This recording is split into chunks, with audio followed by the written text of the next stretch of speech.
نعمتوں کے دروازے کھول دیے تھے. اور پھر بعد میں مدینہ کی طرف جو ہجرت ہوئی اس کے بعد اللہ نے اس کو کیسا دارالامن بنا دیا ان کے لیے اور ہر طرح کی نعمتیں عطا کی. اور کتنے ہی جانور ایسے ہیں جو اپنا رزق اٹھائے نہیں پھرتے, اللہ انہیں رزق دیتا ہے اور تم کو بھی وہی دیتا ہے, اور وہ سب کچھ سننے والا اور جاننے والا ہے. تو یاد رکھیے رزق کے معاملے میں انسان کا اپنا اختیار کم ہی ہے. رزق کے معاملے میں انسان کو اللہ پر بھروسہ کرنا چاہیے. عمر بن خطاب کہتے ہیں کہ رسول اللہ صلی اللہ علیہ وسلم نے فرمایا, اگر تم اللہ پر ویسا توکل کرو جیسا کہ توکل کرنے کا حق ہے تو وہ تمہیں اسی طرح روزی دے گا جس طرح پرندوں کو دیتا ہے. صبح کو وہ بھوکے اٹھتے ہیں اور شام کو پیٹ بھرے ہوئے آتے ہیں.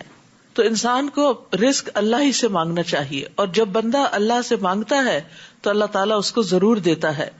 ایک شخص نے نبی صلی اللہ علیہ وسلم سے آ کے پوچھا کہ اللہ کے رسول, جب میں اپنے رب سے دعا کروں تو کیا کہا کروں؟ آپ نے فرمایا یوں کہو, اللہم اغفر لی وارحمنی وعافنی وارزقنی, اے اللہ مجھے بخش دے, مجھ پر رحم فرما, مجھے عافیت دے, مجھے رزق عطا فرما. اس کے بعد آپ نے انگوٹھے کو نکال کر باقی 4 انگلیوں کو بند کر کے فرمایا, یہ 4 چیزیں یعنی جو مانگی گئی ہیں دنیا اور آخرت دونوں کو جمع کرتی ہیں, یعنی دونوں کے لیے کافی ہیں. اور رزق کی تلاش میں اعتدال سے کام لینا چاہیے. یہ نہیں کہ انسان اپنی عبادت کا وقت بھی رزق کی تلاش میں گزار دے, کیونکہ نبی صلی اللہ علیہ وسلم نے فرمایا اجملوا فی طلب الدنیا, دنیا کی طلب میں اعتدال سے کام لو, اس لیے کہ ہر ایک کو وہ ضرور ملے گا جو اس کے لیے لکھ دیا گیا. اگر آپ ان سے پوچھیں کہ آسمانوں اور زمین کو کس نے پیدا کیا اور سورج اور چاند کو کس نے مسخر کر رکھا ہے تو ضرور کہیں گے کہ اللہ نے. پھر یہ کہاں سے دھوکا کھاتے ہیں؟ اللہ ہی اپنے بندوں میں سے جس کے لیے چاہتا ہے رزق کشادہ کر دیتا ہے اور جس کے لیے چاہے کم کر دیتا ہے, اور وہ یقیناً ہر بات سے خوب واقف ہے. اور اگر آپ ان سے پوچھیں کہ آسمان سے کس نے پانی برسایا, پھر اس پانی سے مردہ پڑی ہوئی زمین کو کس نے زندہ کیا, تو ضرور کہیں گے کہ اللہ نے.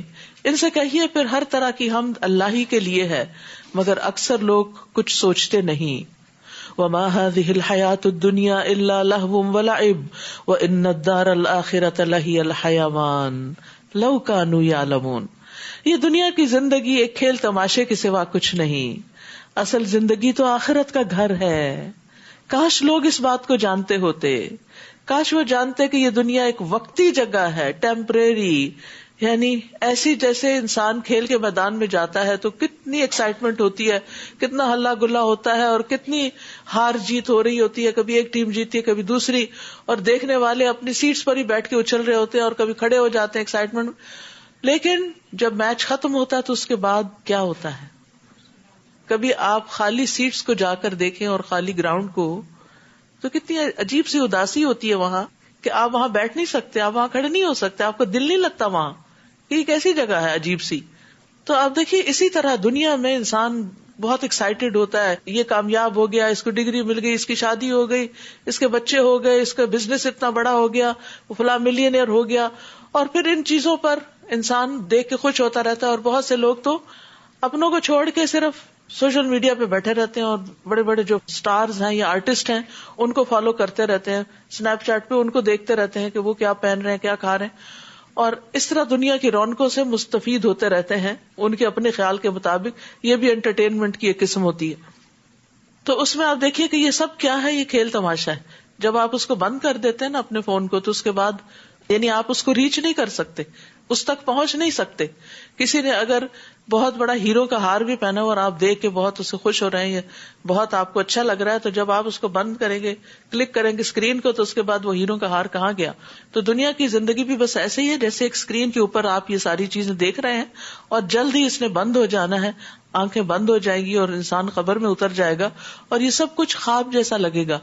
اس کی کوئی حقیقت نہیں ہے. اس میں سے کوئی چیز بھی ہم ساتھ نہیں لے جا سکتے سوائے اپنے نیک اعمال کے.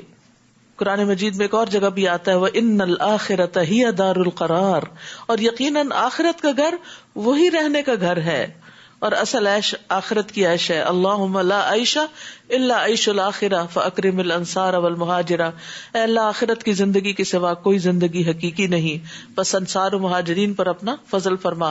نبی صلی اللہ علیہ وسلم غزوہ خندق کے موقع پر یہ شعر پڑھ رہے تھے اور خندق کھود رہے تھے.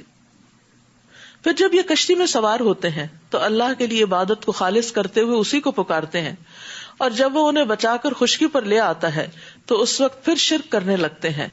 یعنی جب مشکل وقت آتا ہے تو اللہ یاد آ جاتا ہے، اور جب مشکل ٹل جاتی ہے تو پھر وہ اسی روٹین میں پھر آ جاتے ہیں. تاکہ ہم نے جو کچھ انہیں دے رکھا ہے اس کی ناشکری کریں اور مزے اڑاتے رہیں، اور جلد ہی انہیں معلوم ہو جائے گا ان سب چیزوں کا انجام. یعنی ابھی تو اللہ نے ان کو مہلت دی ہوئی ہے، اس لیے مشکل سے نکل کر یہ اللہ کو بھول جاتے ہیں تو یہ سمجھتے ہیں کہ ہمیں کوئی پکڑنے والا نہیں، لیکن ایک دن پکڑ تو ہونی ہے. کیا وہ یہ نہیں دیکھتے کہ ہم نے حرم کو پرامن بنا دیا جبکہ ان کے ارد گرد کے لوگ اچک لیے جاتے ہیں؟ کیا پھر بھی یہ لوگ باطل کو مانتے ہیں اور اللہ کی نعمتوں کی ناشکری کرتے ہیں؟ اور اس شخص سے بڑھ کر ظالم کون ہوگا جو خود جھوٹ گھڑ کر اللہ کے ذمے لگا دے یا اس کے پاس حق آئے تو اسے جھٹلا دے. کیا ایسے کافروں کے لیے دوزخ کا ٹھکانہ کافی نہیں؟ والذین جاہدوا فینا لنہدینہم سبلنا وان اللہ لمع المحسنین. اور جو لوگ ہماری راہ میں جد و جہد کرتے ہیں، سخت محنت کرتے ہیں، ہم یقیناً انہیں اپنی راہیں دکھا دیتے ہیں، اور اللہ تعالیٰ یقیناً نیکی کرنے والوں کے ساتھ ہوتا ہے. تو ہدایت کا تعلق کس کے ساتھ ہے؟ جد و جہد کے ساتھ ہے. یعنی جو محنت کرے گا، کوشش کرے گا اور سخت محنت کرے گا، اللہ سبحانہ تعالیٰ اس کو اپنی طرف آنے کا راستہ یعنی ہدایت کا راستہ ضرور دکھا دے گا. ابن قیم کہتے ہیں اللہ نے جہاد کو ہدایت کے ساتھ معلق کیا. لوگوں میں سے جو زیادہ جہاد کرنے والا، زیادہ محنت کرنے والا ہے، وہ کامل ہدایت والا ہے. اور سب سے زیادہ فرض جہاد نفس کے ساتھ جہاد ہے. یعنی سب سے زیادہ انسان کو اسٹرگل اپنے آپ کے ساتھ کرنی پڑتی ہے. خواہش کے ساتھ جہاد کرنا، شیطان کے ساتھ جہاد کرنا اور دنیا کے ساتھ کرنا. جو شخص ان 4 چیزوں کے ساتھ اللہ کی رضا کے لیے جہاد کرتا ہے، اللہ تعالیٰ اس سے اپنی رضا کے راستوں کی ہدایت ضرور فرماتا ہے، جو اسے اس کی جنت یعنی اللہ کی جنت کی طرف پہنچا دیتے ہیں. جو شخص جہاد کو چھوڑ دیتا ہے وہ ہدایت سے اس قدر محروم رہ جاتا ہے جس قدر وہ جہاد کو معطل کرتا ہے. تو یاد رکھیے، آج کل آپ خوب محنت کر رہے ہیں، بھاگ دوڑ کر کے سفر کر کے یہاں پہنچتے ہیں، تو یہ سب کچھ کیا ہے؟ یہ جہاد ہے، یہ محنت ہے. اور یہاں آنے کے لیے جو گھر کے کاموں میں دوڑ لگاتے ہیں آپ اور باقی ذمہ داریوں کو پورا کرتے ہیں یا ان کو ایک طرف کرتے ہیں، تو اس میں آپ کی نیند بھی قربان ہوتی ہے، آپ کی بہت سی خواہشات کہ آپ کھانا چاہتے